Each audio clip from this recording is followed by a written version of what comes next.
Hello, welcome or welcome back to Sapling Tarot. My name is Imogen.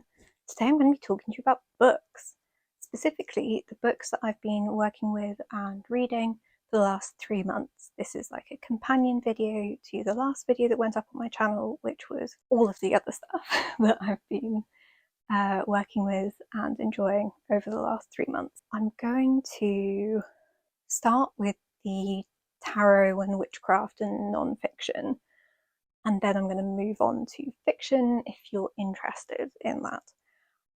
It's going to follow a similar, very loose format to the previous video, which is where I'm going to tell you what I have been reading, but then I'm also going to tell you what I'm hoping to either continue reading, working through, etc., or start reading. I predominantly read ebooks. They are cheaper, they are easier for me personally, so I'm going to do my best to give you some visual interest through this video. Like, we do have some physical books to show you, but I apologise in advance if it's just a lot of like screenshots and pictures of covers and a lot of me rambling. So without any further ado, let's get into the non-fiction. Okay, so in January I was working with the Empress card, and so the natural accompaniment to that was the Lessons from the Empress Tarot Workbook by Cassandra Snow and Siri Vincent Lauf. I enjoyed this book. It is for self-care and creative growth. It was a little bit simple. I really love Cassandra Snow's writing. I really like Queering Your Craft and Queering the Tarot. I think they're both really, really fantastic books that I highly recommend to anyone interested in witchcraft or tarot, respectively. For where I'm at right now, oh, it's a bit dusty, I'm sorry. For where I'm at right now, this book didn't necessarily give me what I wanted. I love a bit of tarot for I'll show you, I'll leave you the blurb up so you can give that a read. I'm all for tarot for self-reflection and self-work and self-care and all of those sorts of things. For where I'm at in my life and my practice right now, I feel like I kind of have this part of tarot pretty sorted for now. I'm more in a space where I'm looking for what can I either bring into my tarot practice to really kind of like elevate it and get into the kind of like the corners, or how can I use my tarot practice for like the greater good or like collective community good, which is just where I'm at right now. A few years ago, this book would have been absolutely perfect and exactly what I needed, and you know, it still gave me nudges about self-care and creativity and stuff, and it was good for working through in January. It sounds like a really bad review. It's not. It's just not right for me like right now. So I kind of left it in January. I think I finished it. But it's also like, yeah, it's maybe like a touch basic. If these are things that you've already thought about. If you haven't already thought about these things, then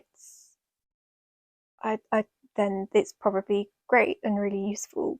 But yeah, just not for me right now. I mean, I'm going to keep it and I'm going to go back to it the next time I'm sort of in the mood for that Empress kind of work, but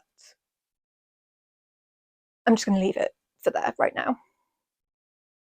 In January, February, I worked through Tarot for Yourself by Mary K. Greer, a classic, but then also because it's a classic, again, a little bit like some of the stuff in Lessons from the Empress, it's sort of things that I know already, which makes me sound like such a knob, because I'm sure Mary K. Greer like wrote it first, or whatever, or that like I'm saying that I know loads. Some of it was really useful. It was really useful for the video that I made about finding your significator cards, in particular, and also there are some charts and things in there that I do still refer to. There was kind of a few chapters of other things that I'm not like super into, like really predictive reading and things, but the first however many chapters were really valuable. in February I was sort of working with like love and sex and communication and all of these things. So these two were the main books that I was working with. This is kind of the placeholder book for the workbook, which I have as an ebook, but also this book is brilliant, and I've read it many times before. This makes it sound like, I don't know, I don't want to be disparaging either, but like, I don't know, it makes it sound like something to like, you know, spice up your marriage or whatever. It's way more than that.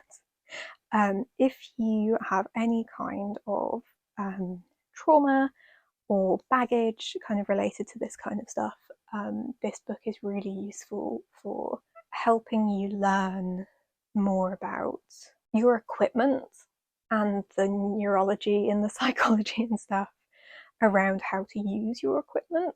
I have to take it quite slowly because of my own like personal issues and whatever, but I cannot recommend it highly enough. The author is careful in the language that they use. While it looks potentially a bit kind of girl boss or a bit excessively feminine, like they do take into consideration people of all bodies and all gender expressions and stuff like that, which is similar in the Sacred Sex book. While a lot of the stuff is geared towards women with vaginas, the authors are really careful and considerate about people who have different equipment and different gender identities. And while there is stuff about like divine feminine and stuff in here, I found it easier to swallow than some divine feminine things that all feel a little bit kind of bioessentialist kind of things. This is obviously much more witchy. There's some really good tarot spreads in there if that's something that you find helps work through kind of like almost like journaling prompts. Like, is it a journaling prompt? Is it a tarot spread? Like card position? It's up to you. I have enjoyed reading this. I've read it twice. I have it in like physical book and in ebook. I like the way she writes. I like her tarot deck, the Goddess of Love tarot. Yeah, I think that these are both really valuable books in different ways. This kind of covers your spirituality, and this covers the more like physical stuff. Show you the blurbs? I'll show you the blurbs. Yeah, so a lot of this is about like, am I normal? And this is about, yeah, bringing your magic or your tarot or your whatever, your spirituality or whatever into sex. And it's not all about heterosexual sex, it's not all about monogamous sex, it's not all about partnered sex. It's like there's a breadth of information in these that kind of make these books relevant to everyone, regardless of your situation or your anatomy or any of that kind of stuff. So that's my spiel about those. I also read Essays in Love by Elaine de Botton, which I thought was fun. It was very kind of its time, which is what, like, I don't know, 25 plus years ago.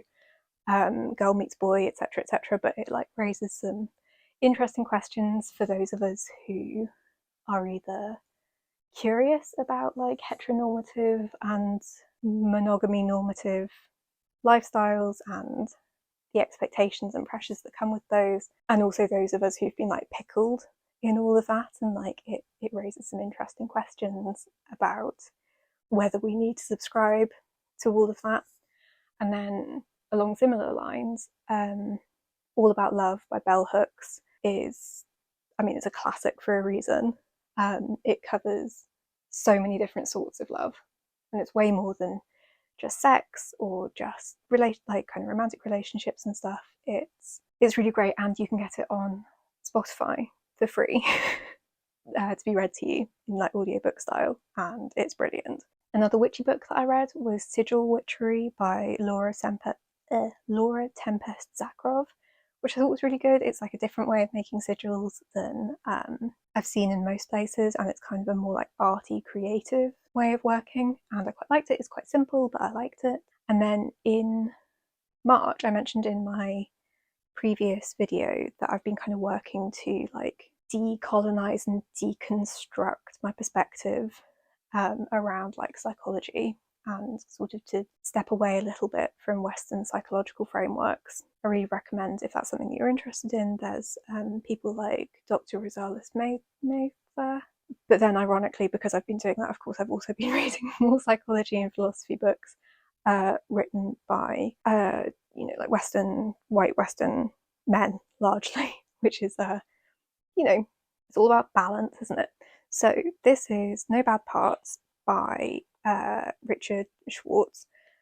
It's the idea of internal family systems. Absolutely gutted to have missed Brian Cormac Carr's course about internal family systems that he did for a few years. And then, of course, as soon as I get my act together to really start learning about it, he stops doing the course, which is absolutely his right. It's my fault. I'm an idiot. And we're talking to the week.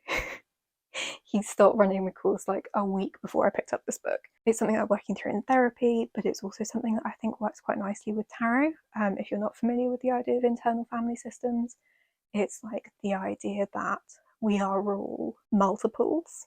So there's we have lots of little characters kind of within us. So if we say, oh, a part of me feels like this, but a part of me feels like that, both of those parts are like their own little people in you. And it's kind of an interesting mixture of sort of a spiritual framework and a psychological framework.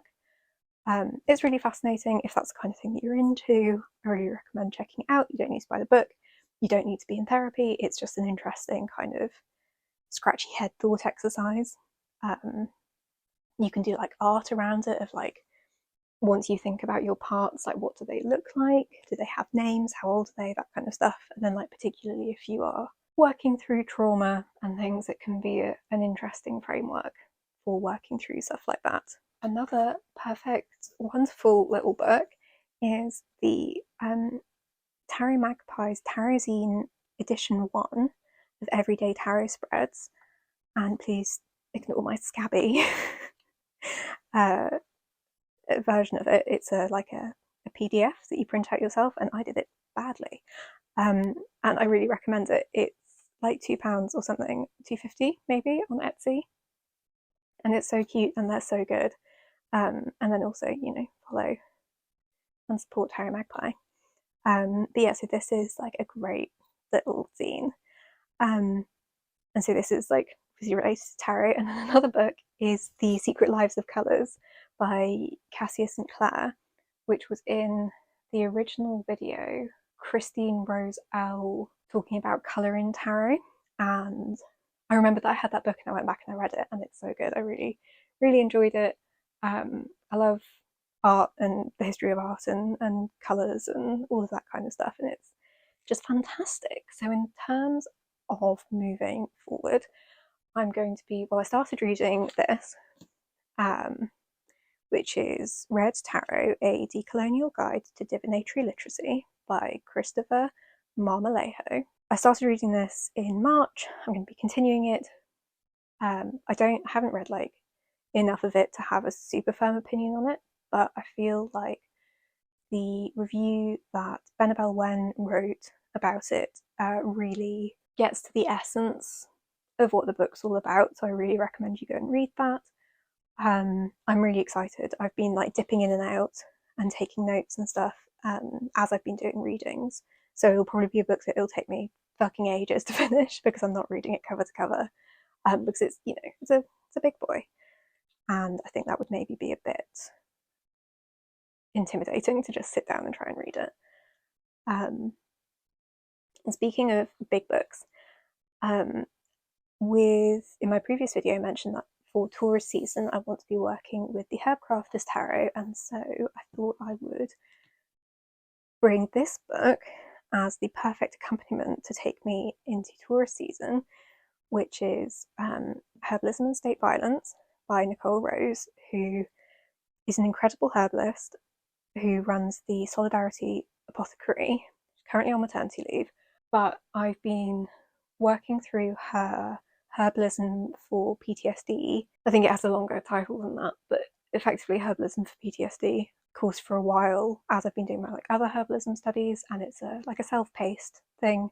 So I've probably already technically done it, but I've just been going back over and over and over it because, you know, brain fog, but also it's just absolutely jam-packed full of amazing information. So I'm really excited to crack into this come tourist season. I also want to read in April New Moon Magick by Risa Dickens and Amy Torok, because that like fits my moon magic 10 of wands thing that I have going on to my mind. So that's the plan. So that's all your non-fiction. I don't have any books to show you for this because I'm entirely an ebook fiction reader, because I read in all sorts of awkward positions while I'm like getting ready to go to sleep. So I do I do ebook reading. I started off the year with The Witch and the Tsar by Olesya Salnikova Gilmore, which is like a retelling of Baba Yaga. Really loved it. It was a little bit slow. Well, I was a little bit slow. I don't really know what happened. It felt like it took me fucking ages to finish it, and it wasn't that long. But I really liked it. I mean, I'm a sucker for these like feminist retellings of like old stories, so I really enjoyed it. I enjoy learning about Russia and like some of the information about like pre-Christian Russia, and yeah, I don't know how accurate it is, but it's really interesting nonetheless. I then also read The Premonition by Banana Yoshimoto, which was weird. It's like a novella length, just like a short fiction book. I finished it and I was like, I don't really know what I just read. It was good. I don't think I got it. Maybe I just wasn't in like the right frame of mind to read it. I then went on to read How to Kill Your Family by Bella Mackie, which again, I just don't think it was like my thing. I'm not like a huge contemporary fiction person, I think I'm realizing. And it was a bit sort of girl boss, like modern technology. It'll probably age quite badly. I don't know. I know loads of people really liked it. I'm sure I just missed the point. It's on me, not on her. It was kind of funny, I guess. I know it was kind of that newer, maybe, kind of thing of the unlikable woman protagonist. But yeah, I don't know. I think it just went over my head, maybe. Then I also read another novella, which was To Be Taught If Fortunate, which was a Becky Chambers one, and she does the like kind of cozy, what do they call it? Like snuggly sci-fi, like cozy crime, but snuggly sci-fi. She wrote A Long Way to a Small Angry Planet, which I really enjoyed, and I really enjoyed the second one in that kind of group of books. I kind of fell off at the third one, I think, because I liked the second one so much, which now I can't remember. It might be A Closed and Common Orbit. It felt very autistic coded. I really loved it. And I really liked the novella. It was sad and it's quite weird, but I thought it was really good. Then I read A Year of Marvelous Ways by Sarah Winman, who I think is probably one of my favourite writers. I didn't love this one as much as some of her books that I've read, but it was quite cozy, it was quite reflective, it was quite like soft, I suppose, but then like had some other stuff like mixed in with it. I don't know, I enjoyed it. And then like I said, I've got this in both lists because it's kind of like half fiction, half philosophy essays, which is The Essays in Love by Alain de Botton. And then I read The Shadow of the Wind by Carlos Ruiz Zafón. And I know that this is like a really huge book that people really enjoy. I liked it. I'm not really in any hurry to read the further books in it. Like I saw that it was about like was like a Cemetery of Books or Forgotten Library series or something, and like that is right up my alley. But I don't know. Yeah, I enjoyed it, but I didn't like love it. I don't know. That's not very. These aren't really reviews. This is literally just like what I've read. And then I read Morgan Is My Name by Sophie Keach, and that was bloody brilliant. That's a retelling of Morgan Le Fay from like Arthurian legend, and I love her. I love Morgana, the character in the TV program Merlin, which is an amazing program. But I think that's pretty much all I knew about her as a character. So that was a really great book. It's also the first in a trilogy. I mean, the rest of the trilogy hasn't come out yet, but there will be 2 more books, and I'm absolutely buzzing for them. I then went on to read The Cloisters by Katie Hayes, which has been on my TBR for ages, or since like I heard it was coming out because it's about tarot. And I really liked it up until like I think the last 2 chapters. and then the last two chapters just fucking lost me. But I enjoyed it. I like the stuff about tarot. They talk a lot about like the Atelier decks, which I know nothing about, but I quite want to get a copy now. And yeah, that's the fiction that I read over the last 3 months. I'm not a super prolific reader. I'm not here reading millions of books a week or whatever, but I've got back on the reading horse for the past couple of years and it feels really good. In terms of my TBR, I'm not great at planning what I'm going to read in advance, but I'm currently reading, as I film this at the beginning of April, I'm currently reading God Killer, a book that I avoided for a while despite seeing people really like it because it sounded just like really dramatic, overblown fantasy. I was wrong. This is great. I'm loving it. I'm like maybe only like 30% of the way through it, but I think it's probably going to be great. And you can hear my full thoughts in 3 months' time. So that's it. That's all the books that I've read. Please tell me what you've been reading or like what you recommend now that you know a little bit about my taste and interests and stuff. I love books, and I know that a lot of you love books too. So let's talk about books. So yeah, I hope you're taking really good care of yourself, and hopefully I will catch you in the next one. Bye.